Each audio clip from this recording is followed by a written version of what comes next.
reading from the Probable Cause Affidavit, August 17, 2020.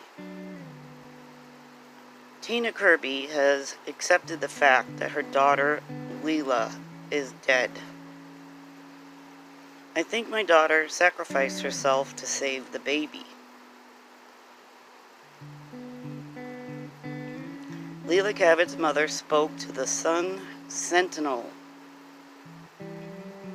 in Florida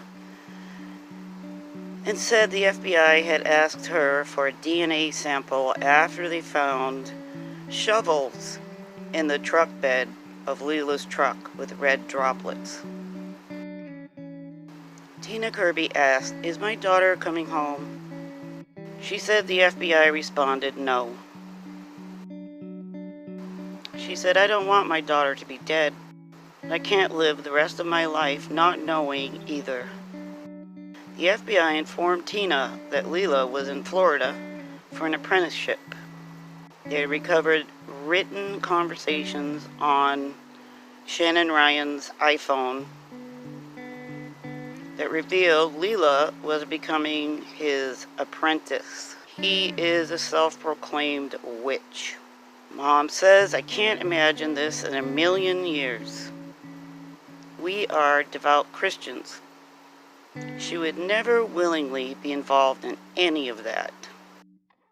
I know that. I know for a fact that my daughter loves Jesus. I believe that in my spirit."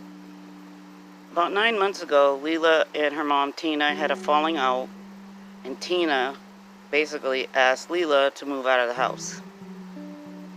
I guess because they argued a lot, because of too many people, too much drama. And I think because Leila might have had a bit of a drug problem, according to her mom.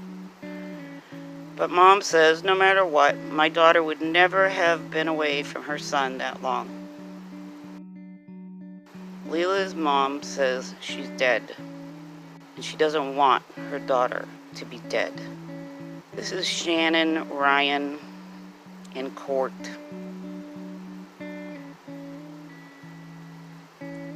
The Wandering Witch. He just got off parole last year after serving 15 years in Alabama for burglary. Ryan told investigators he had hexed Leila Cavett. So this video is about the affidavit, August 17th, 2020. FBI Special Agent Samuel Band in Miami put it together. It's a criminal complaint, Shannon DeMar Ryan. Between July 25th and July 26th, 2020, Shannon knowingly, willfully kidnapped, seized, abducted, and carried away the victim with the intent to collect a ransom, reward, or other benefit. Held the victim for that reason and used the facility or instrumentality of interstate or foreign commerce in committing or furtherance of the offense.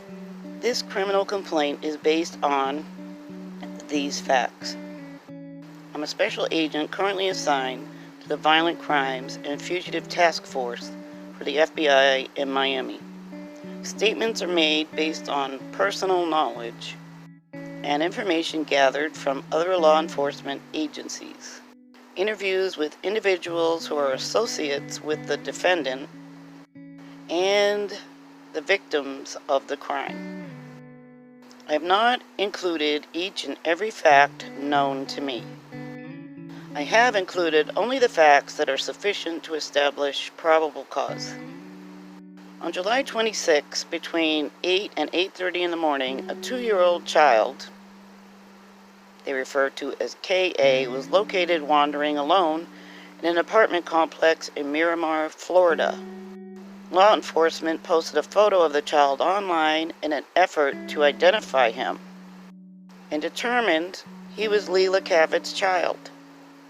Law enforcement began searching for Leila Cavett and determined she was driving a white GMC 3500 pickup with Ohio tags on it.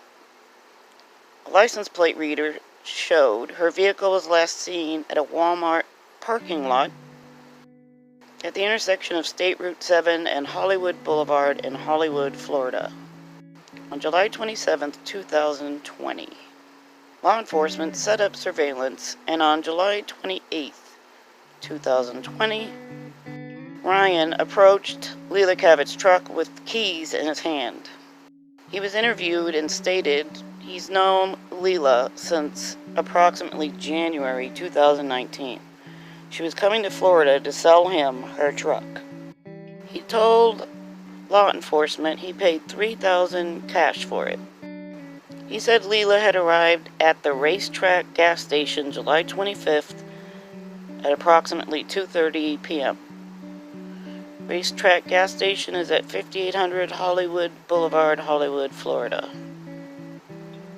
Ryan said they went to Fort Lauderdale Beach that afternoon with her son, and they went in his car, his Lexus 330, and they left her truck behind at the gas station.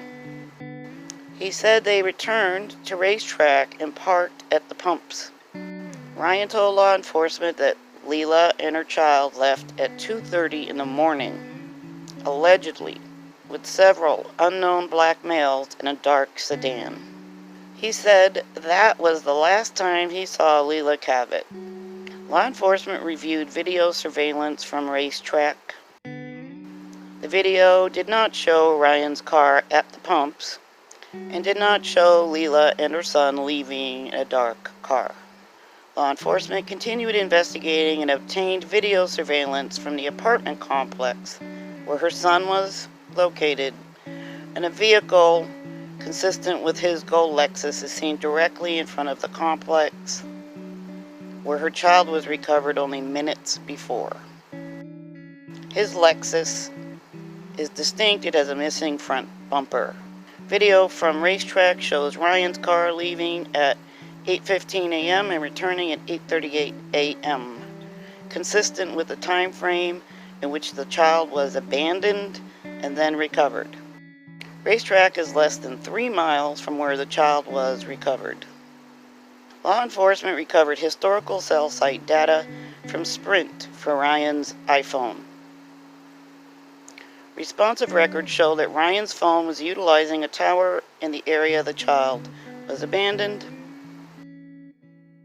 and his car was observed on video surveillance.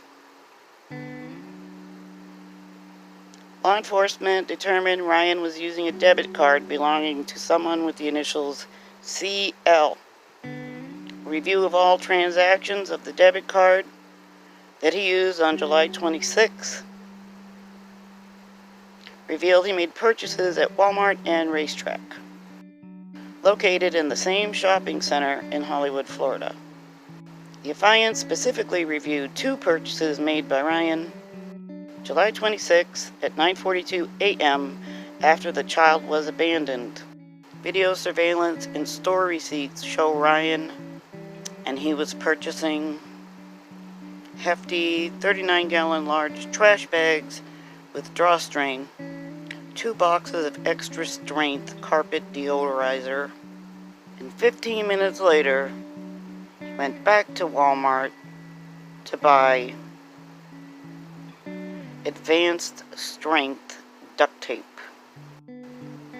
August 9th, he posted a video to his Facebook account discussing his relationship with Leila Cavett, made a statement about covering a window with a garbage bag because he said the window got broken and was damaged. Law enforcement reviewed video surveillance of Leila Cavett's initial arrival and determined there were no broken windows on her truck. The rearview mirror was mounted and intact. A federal search warrant was executed on Leila Cavett's truck. Law enforcement observed the driver's side window was broken and the driver's side visor was bent out of its ordinary position. Law enforcement interviewed J.M., a friend of Ryan's, who said he saw him July 26th. Ryan tried to sell him Leila Cavett's truck for $1,000. Ryan told him a girl had driven it to Florida from Georgia. August 15th, a federal search warrant was issued on Ryan's Lexus. They located a half-empty container of cleaner, all-purpose cleaner with bleach, numerous black trash bags, and a white powdery substance under the front passenger seat. Law enforcement interviewed racetrack employees. One employee recognized Ryan's photo, told law enforcement they saw him using the dumpsters at racetrack, and another specifically remembered seeing toys and women's clothing in the dumpster.